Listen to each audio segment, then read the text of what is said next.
Mes chers amis viewers, bonjour, et petite mise en garde. Les insultes à mon égard, c'est rigolo, on se sent fortiche, on a la sensation que notre zizi est gros, mais ça saoule le taulier, qui ne peut pas vous envoyer une bonne petite taloche sur la bouille, histoire de vous apprendre à être poli. Donc, à partir de maintenant, sans une lettre de justification de votre médecin, je dégage les incontinents verbaux. Le floudage, oui, cette façon de noyer les commentaires d'une vidéo avec des tas de liens sans plus d'explication que regarde ça mon con, façon témoin de Jéhovah, ça saoule le taulier et tout. Donc si vous ne voulez pas que vos liens dégagent, vous initiez un premier message et vous le complétez via la fonction de modification de message présente sur YouTube, où vous copiez-collez vos liens en réponse à votre message. Après cette petite mise à jour, nous pouvons commencer. Depuis ma dernière vidéo sur les chemtrails, j'ai eu droit à la dose de critique habituelle, destinée à tout bon sceptique des théories conspirationnistes. Vendu au système, idiot utile, je ferai évidemment l'impasse sur les insultes classiques, inculte sur le phénomène. On m'a aussi fortement conseillé de m'informer sérieusement sur les analyses d'eau suite aux épandages aériens. C'est ce que j'ai fait et figurez-vous que l'affaire a été fortement instructive. Voici, mes amis, comment les conspifilous trafiquent ou tordent les analyses pour les faire coller avec leurs théories. Je me suis donc procuré ces analyses sur le site de l'association Évidence, qui l'avait lui-même récupéré de l'association ACPICA, parce que oui, cette association Évidence existe maintenant. Je vous engage à lire le descriptif officiel de ces actions, vous constaterez que c'est assez amusant quand on le compare à celui figurant sur le site internet, où les généreux donateurs ne pourront plus recevoir de bons de déduction fiscaux après avoir légué 10, 100 ou 10 000 euros aux 3 compères responsables de l'assaut. Bref, l'association existe donc officiellement depuis le 12 mai 2018 et a été déclarée le 2 mai. Je rappelle que ma vidéo dénonçant cette association qui n'existait pas a été postée le 23 avril 2018, que Saber Solo et Greg célébraient pompeusement la création de cette dernière le 10 avril 2018. Bon, j'ai vu un peu tout à l'heure ton article dans lequel tu étais en train d'envoyer un bras d'honneur à ces trolls qui apparemment t'ont attaqué aujourd'hui, puisque comme l'association, je l'ai dit, est officiellement née, comme je l'ai mis dans Oui, le oui, titre, oui. eh bien, tu as reçu la visite de trolls. Oui, exactement. Puis c'est toujours les mêmes profils qui reviennent, comme par hasard. On me demande plein de trucs qui ne sont pas encore parus. Hein, donc, ce que j'ai fait, moi, ce que je vais faire dès lundi, c'est faire tamponner, si tu veux, un double des statuts auprès de la sous-préfecture où je suis. Ouais. Et je vais le mettre en lien, voilà, pour que les gens arrêtent de me prendre la tête. C'est tout. Je rappelle également la magnifique sortie de Christelle Firework, qui, me traitant de sans couilles, s'était empressée de fermer le site de l'association devant la cascade de faits accablants démontrant au pire à l'arnaque, au mieux un amateurisme scandaleux pour une association voulant initier des actions en justice ou lutter contre la détérioration de l'environnement. Cette même Christelle s'est empressée de venir poser fièrement l'acte de naissance de l'assaut dans les commentaires il y a un jour, alors que depuis le 23 avril, on devait la voir. Création d'une association qui devait, selon Greg, prendre 3 mois. J'avais dit 5 jours. C'était juste une petite mise au point sur l'affaire Évidence. Et je suis certain que nos petites remarques à Olivier Joseph et moi-même sur les méthodes borderline de Greg, Christelle, Saber, avec le soutien de notre cloche tibétaine bien-aimée alias Jean-Jean Timtiso Fétit de YouTube, auront accéléré le processus de création de l'association. Il était temps. Au passage, exit la plainte contre l'État français pour crime contre l'humanité. Les généreux donateurs, litchi, pourront se contenter d'un pétard très mouillé, genre bombe à eau, à la place de la bombe atomique promise. Du coup, l'assaut Évidence empoche plus de 3500 euros, récupérés pour frais d'honoraires d'avocat, et merci pour les poissons. Salut et merci pour le poisson, on doit s'en aller pour de bon. On a tout fait pour vous avertir. Vous êtes moins malin que nous, mais fallait-il que malgré tout, vous gâchiez toutes ces merveilles autour de vous. Salut et merci bien pour le poisson. Fin de la parenthèse, je pense que certains pigeons vont peut-être enfin ouvrir les yeux. Recentrons-nous donc maintenant sur comme promis, sur les analyses chimiques des chemtrails. Ces dernières sont disponibles sur les sites de l'Asso Evidence, qui les a récupérées de l'Asso ACPICA. Elles ne sont pas nombreuses et concernent des prélèvements d'eau de pluie sur quelques stations et une analyse de fibres aéroportées. On retrouve systématiquement sur le site internet dénonçant les épandages aériens la présence d'éléments inquiétants pour le citoyen lambda, aluminium, strontium, barium. On retrouve également la mention de fibres aéroportées et ou de polymères.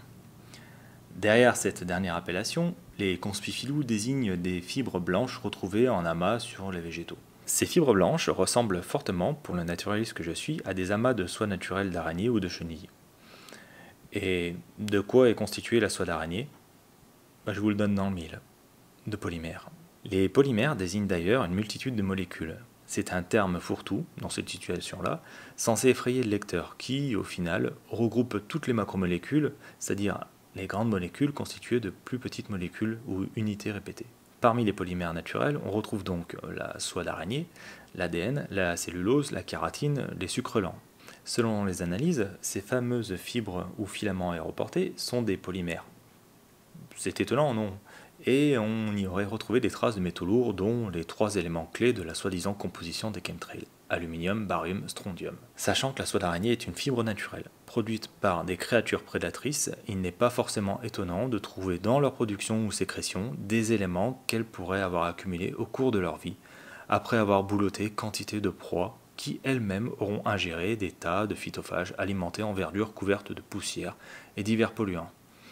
Bref, c'est un cas classique de bioaccumulation dans un réseau trophique. On a vu exactement les mêmes choses avec le DDT, avec le plomb, avec le mercure, c'est exactement le même délire, quoi. Les prédateurs sont surchargés en toxines, en polluants. Qui plus est, il apparaît que la soie d'araignée est un véritable piège à polluants, comme l'a démontré une étude publiée dans la revue allemande Naturwissenschaften, excusez mon allemand, de 2014. Menée par des chercheurs de l'université d'Oxford. Par ses propriétés électrostatiques, la soie d'araignée est aussi, voire plus efficace que des pièges industriels pour capter les aérosols ou les pesticides. Je cite le directeur de ce groupe de recherche, Fritz Wohlrath. Vous pouvez prélever et tester des toiles d'araignée pour mesurer les niveaux de pollution, par exemple pour vérifier la présence de pesticides néfastes pour les abeilles. Les liens de cette étude sont dans le descriptif de la vidéo, évidemment. Pourquoi s'étonner alors de retrouver des polluants dans la soie d'araignée au final ? Il semblerait, et j'emploie volontairement le conditionnel, que ces filaments aéroportés ne soient, au final, que de la vulgaire soie d'araignée polluée. Juste en passant, et je m'excuse auprès des arachnophobes, certaines espèces d'araignées fabriquent des sortes de parachutes, des paquets de soie informes mais très légers, qui leur permettent d'être emportés par le vent et de coloniser des nouveaux lieux. Les araignées, transportées par des petits paquets de soie, peuvent donc tomber du ciel, dans vos cheveux, quand vous vous baladez dehors. Désolé. Dernier point sur le sujet, nous avons une seule analyse fournie en 2014 de ces fameuses fibres aéroportées. Pourquoi, si les épandages aériens continuent depuis cette période, n'avons-nous pas d'études sérieuses sur le phénomène avec des taux d'occurrence, des zones touchées et d'autres analyses chimiques ? C'est étonnant qu'il n'y ait qu'une seule étude, et je signale que le laboratoire Analytica existe toujours. Je me demande alors comment nos très sérieux chercheurs en chemtrail ont déterminé que ces fibres proviennent d'épandages aériens. Autre point. Observons de plus près les analyses d'eau et regardons la conclusion issue de ces derniers prélèvements réalisés dans le Doubs. Je cite. En comparant avec les analyses précédentes, débutées en 2012, on peut noter que la valeur moyenne d'aluminium, ici 20,9 microgrammes par litre, est en constante augmentation. Elle tournait autour de 10 microgrammes par litre en moyenne dans les premières analyses de Miseray et d'ailleurs. En comparant les mêmes analyses, la valeur du barium également est passée en moyenne de inférieure à 10 microgrammes par litre à 20. Analysons donc les valeurs de barium en premier lieu. 9 analyses ont été effectuées dans le cadre de cette étude. C'est assez maigre, mais on va s'en contenter. 8, les plus récentes, ont permis de détecter du barium. Les valeurs données sont en microgrammes par litre. 6 décembre 2012, pas de recherché. 4 juillet 2013, inférieur à 10 microgrammes. 18 avril 2014, inférieur à 20 microgrammes. 26 janvier 2015, inférieur à 10 microgrammes. 4 août 2015, inférieur à 10 microgrammes. 23 décembre 2016, inférieur à 10 microgrammes. 26 avril 2017, inférieur à 10 microgrammes. 12 octobre 2017, inférieur à 20 microgrammes. 30 11 2017, inférieur à 20 microgrammes. En prenant en compte la valeur haute des données, à chaque fois c'est soit inférieur à 10 ou inférieur à 20, La moyenne de barium détectée pour tous ces prélèvements est de 13,75. Ça n'a pas forcément une grande valeur. Le site internet nous indique que le taux est passé d'une moyenne inférieure à 10 microgrammes par litre à 20 microgrammes par litre. Alors non, ça n'est pas 20 microgrammes par litre, mais inférieur à 20 microgrammes par litre. Voilà. Première manipulation des données. Et de 2, évidemment, aucune période n'est indiquée pour le calcul de cette moyenne. De plus, les analyses d'eau ont été particulièrement nombreuses en 2017. Nous sommes passés de 1 analyse tous les 8 mois environ à 3 analyses pour l'année 2017. Si ces gens imaginent établir un suivi sérieux avec des répétitions aussi foutraques, alors moi je suis Mickey Mouse. Bref, nous voilà avec des moyennes très sérieuses réalisées au dos mouillé. On ne peut donc pas honnêtement indiquer une quelconque progression, régression ou stagnation de la pollution par le barium dans les eaux de pluie via ce protocole. Pour comparaison, c'est comme si je décelais une augmentation du poids d'une personne sur 2 ans avec 5 mesures, alors que les 2 dernières ont été réalisées en fin d'année, juste après le repas de fête. On pourrait parler ensuite du strontium, mais comme pour le barium, les prélèvements n'indiquent pas vraiment de progression du taux. En 2016, il semblait que la quantité de cet élément détecté dans les analyses ait été plus élevée. On reste toutefois avec du inférieur à 20 microgrammes par litre, avec une moyenne de 8,75 microgrammes par litre pour l'intégralité des relevés si on se fie à la marge haute des mesures. Enfin, je pourrais dire que le strontium est un des produits des explosions atomiques, et que depuis quelques années, entre autres depuis 2016, la Corée du Nord dit avoir testé des bombes à hydrogène. Alors certes, ce sont des essais souterrains, il n'est cependant pas exclu que la montagne sous laquelle les essais ont été réalisés laisse échapper des produits de ces explosions. Et visiblement, ce serait la raison pour laquelle ils ferment le site d'essais atomiques en Corée du Nord. Dernier point, la catastrophe de la centrale japonaise de Fukushima a libéré du strontium à partir de 2011. Enfin, nous allons aborder le cas de l'aluminium. C'est de loin le plus intéressant de l'étude puisqu'il met à lui seul le projecteur sur la manière dont les récoltes d'échantillons sont peut-être orientées.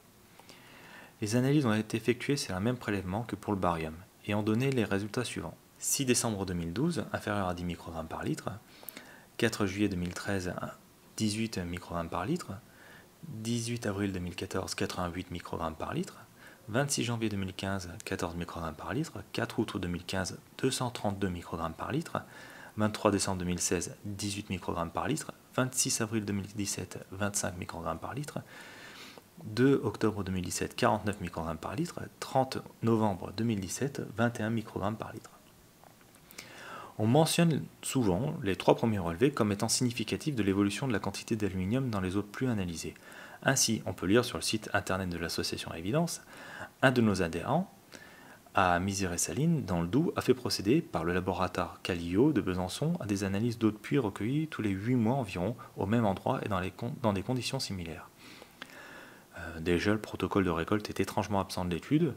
On sait que c'est de l'eau récoltée dans une bassine, mais rien de plus. On ne sait pas si l'eau a ruissellé sur un toit ou autre. C'est déjà suspect, mais passons. Nous pouvons lire ensuite. Le résultat est fort préoccupant puisqu'il atteste une augmentation de 800% du taux d'aluminium en 16 mois, environ 9 fois plus, et d'une augmentation de 100% des taux de barium, strontium et titane en 8 mois, 2 fois plus. Alors oui, certes, la quantité d'aluminium mesurée a été multipliée par 9 en 16 mois. Est-ce pour autant synonyme d'une croissance catastrophique de la quantité d'aluminium présente dans l'atmosphère ? L'analyse suivante ne va absolument pas dans ce sens, avec seulement 14 microgrammes d'aluminium par litre d'eau de pluie en janvier 2015. Le suivant, en août 2015, par contre, nous indique une mesure à 232, ce qui est perturbant, il faut avouer. Les 2 mesures suivantes retombent à des niveaux plus bas, soit 18 microgrammes par litre en décembre 2016 et 25 microgrammes par litre en avril 2018. C'est en octobre 2017 que la quantité augmente de nouveau avec 49 microgrammes par litre. Le dernier prélèvement n'indique que 21 microgrammes par litre. Si les épandages des chemtrails sont censés polluer l'air que nous respirons, on peut déjà observer que, dans le Doubs, le taux varie incroyablement et pas forcément dans le sens d'une augmentation régulière. Mais passons. Si géo-ingénierie il y a, les taux ne devraient pas augmenter régulièrement vu que les épandages aériens sont censés se dérouler tout au long de l'année, et cela depuis le milieu des années 90. Ce qui m'a intéressé, c'est les pics d'aluminium dépassant les 25 microgrammes par litre. Ils ont été relevés respectivement les 18 avril 2014 avec 88 microgrammes par litre, le 4 août 2015 avec 232 microgrammes par litre et le 12 octobre 2017 avec 49 microgrammes par litre. Comment expliquer ça ? Est-ce dû à des campagnes d'épandage massif ? Il semblerait que l'explication soit bien plus simple. Et il m'a fallu 30 minutes pour trouver peut-être la réponse. Je sais que l'aluminium est le troisième élément présent dans la croûte terrestre, après l'oxygène et le silicium. Il est présent sous forme d'oxyde d'aluminium, environ 15,41% de la croûte terrestre. Je sais aussi que le vent transporte des aérosols issus de l'érosion éolienne. Le vent soulève donc des particules de sol qui, par conséquent, contiennent potentiellement de l'aluminium. Il suffit alors de farfouiller sur internet pour trouver des articles parlant de la composition des aérosols. Ainsi, je suis tombé sur l'ouvrage « Les sols ont-ils de la mémoire ? 80 clés pour comprendre les sols » de Jérôme Balsdan, Étienne Dambrine et Jean-Claude Fardeau. On peut y lire, page 125, au chapitre « Pourquoi recevons-nous de la poussière du Sahara ?» On peut y lire donc « Les particules sont riches en quartz, en argile, en oxyde d'aluminium et en oxyde de fer qui leur donnent leur couleur variable du jaune au rouge. » Un autre article, intitulé « Algerian Sahara Sand Dune Characterization », que j'ai été chercher via Google Scholar, très utile pour trouver des articles scientifiques au passage, donne une analyse des sables des dunes sahariennes. Ainsi, cet article de Mazawi Abdelhak, paru en juin 2014 dans la revue Silicon, indique que l'oxyde d'aluminium est le deuxième élément le plus présent dans les dunes après le quartz. Il s'avère donc que si du sable du Sahara est emporté vers l'Europe à la faveur des tempêtes, très logiquement, on le retrouvera ainsi que tous ses composés dans les eaux de pluie. Et oui, rappelez-vous les conditions à la formation des nuages, les noyaux de condensation. Ces derniers vont se retrouver dans les précipitations, donc. Suspense, pour le 18 avril 2014, je rappelle que l'aluminium a été mesuré à 88 microgrammes par litre dans les échantillons. Un article paru le 11 avril 2014 sur le site internet Notre Planète Info était titré « Arrivée massive de poussière provenant du Sahara dans le nord de la France ». Je cite. Alors qu'une nouvelle alerte à la pollution de l'air a été lancée mercredi 26 mars 2014, un autre phénomène atmosphérique observé au-dessus du Nord-Pas-de-Calais. L'arrivée de massifs de poussière provenant du désert sur une couche atmosphérique de près de 6000 mètres d'épaisseur. Pour le 4 août 2015, où l'aluminium a été mesuré à 232 microgrammes par litre dans les échantillons, un article paru le 7 août 2015 sur le site internet La Chaîne Météo était titré « Un immense nuage de sable remonte vers la France ». Pour le 12 octobre 2017, où l'aluminium a été mesuré à 42 microgrammes par litre dans les échantillons, un article paru le 16 octobre 2017 dans le journal 20 minutes était titré « Tempête Ophélia, le ciel jaune a gagné Nantes et les réseaux sociaux. Météo, l'ouragan qui touche violemment l'Irlande ce lundi transporte du sable dans l'air. » Il est, vous l'admettez, franchement étonnant d'observer que chaque pic d'aluminium précède ou suit une arrivée massive de sable saharien sur le territoire français. Et à chaque fois, c'est dans les 5 jours précédents ou suivant le dépôt d'analyse. Pourquoi l'éventualité d'une relation entre les tempêtes de sable et la quantité d'aluminium n'est pas évoquée? Parce qu'elle mettrait à mal les hypothèses longuement développées par les tenants des épandages chimiques. Si la relation est faite entre ces pics d'aluminium et les arrivées d'aérosols naturels transportés par les vents venant du Sahara, le principal socle sur lequel peut reposer les accusations d'épandage volontaire se casse littéralement la gueule. En effet, l'aluminium est la bête noire des conspinouilles. Il est partout et sert même d'adjuvant dans la composition des vaccins. En attendant que nos amis trouvent un nouveau métal à accuser, c'est l'aluminium qui joue le rôle de bouc émissaire. Attention, je ne dis pas qu'il est sans danger d'en ingérer plus que de raison, puisque des études scientifiques, pour le coup, auraient fait la relation entre la maladie d'Alzheimer et l'absorption d'aluminium. Juste pour faire taire ceux qui doutent, voici l'état du ciel européen pendant les périodes des prélèvements d'eau dans le Doubs. Les cartes ont été récupérées sur un site météo espagnol, Barcelona Dust Forecast Center, dont le lien est dans la description. Les premières cartes disponibles datent de 2015 malheureusement. Comme vous pouvez le constater, les périodes où la quantité d'aluminium est en dessous de 25 microgrammes par litre correspondent à des périodes où le ciel européen est dégagé de toute poussière d'origine saharienne. Et juste pour enfoncer le clou avec les manipulations scandaleuses de l'association de Greg, que j'ai déjà largement étrillé, je reprends les mots employés par Sifilou pour inciter les pigeons à cracher au bassinet. En ce qui concerne l'aluminium, on passe de 10 microgrammes par litre en 2012 à 18 en 2013, 88 en 2014. Et maintenant, 232. Ces analyses inquiétantes pour notre santé et notre environnement sont reliées inéluctablement à des épandages réalisés chaque jour dans notre ciel. Vous avez bien entendu, on passe de 10 microgrammes à 232, alors que, comme nous l'avons vu, les 232 microgrammes ont été mesurés le 4 août 2015, soit il y a 2 ans et 9 mois. Scandaleux, je vous avais prévenu. Pour en finir avec l'aluminium, j'ai été chercher si des analyses chimiques d'eau de pluie ont été réalisées dans le passé. Je suis arrivé sur cet article de 1967 de la Revue canadienne des sciences de la Terre, article intitulé « A Preliminary Study of the Composition of Precipitation in Southwest Ontario » de J.K. Rutherford. Dans cet article, des analyses d'eau de pluie et de neige ont été menées. Et devinez ce qu'on trouve dans ces échantillons? De l'aluminium, en quantité. J'en veux pour preuve qu'on le trouve dans toutes les eaux de pluie et de neige ayant été analysées pour cette étude. En moyenne, l'aluminium est présent à hauteur de 0,8 ppm, donc particules par million, dans les échantillons, soit 800 microgrammes par litre, si je ne me plante pas, soit 3,5 fois plus que le niveau le plus haut élevé dans le Doubs, 232 microgrammes par litre. Et cela dans les années 60, soit bien avant les soi-disant obscurs programmes de géo-ingénierie décriés par les conspirs.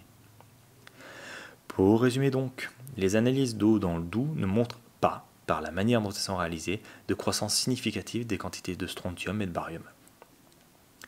L'analyse des fibres aéroportées laisse fortement suspecter qu'il s'agit de soie d'origine naturelle, polluée par des aérosols présents dans l'atmosphère. Qui plus est, le laboratoire Analytica n'a plus refait de telles analyses depuis 2014, alors que les épandages aériens sont censés avoir continué. L'analyse des quantités d'aluminium présentes dans les eaux de pluie n'a jamais été mise en relation avec les épisodes de tempêtes sahariennes, et tout semble indiquer que les 3 pics d'aluminium détectés entre 2012 et 2018 coïncident tous avec l'arrivée sur le territoire français d'aérosols d'origine saharienne. Enfin, l'association évidence existe, mais ça... J'en ai rien à branler. Voilà donc ce que font apparaître ces soi-disant analyses. On notera que les auteurs n'ont jamais fait preuve du principe de parcimonie et ont tout de suite pointé les chemtrails ou hypothétiques programmes de géo-ingénierie plutôt que de chercher à voir si ces éléments présents dans l'eau des précipitations pourraient avoir une autre origine.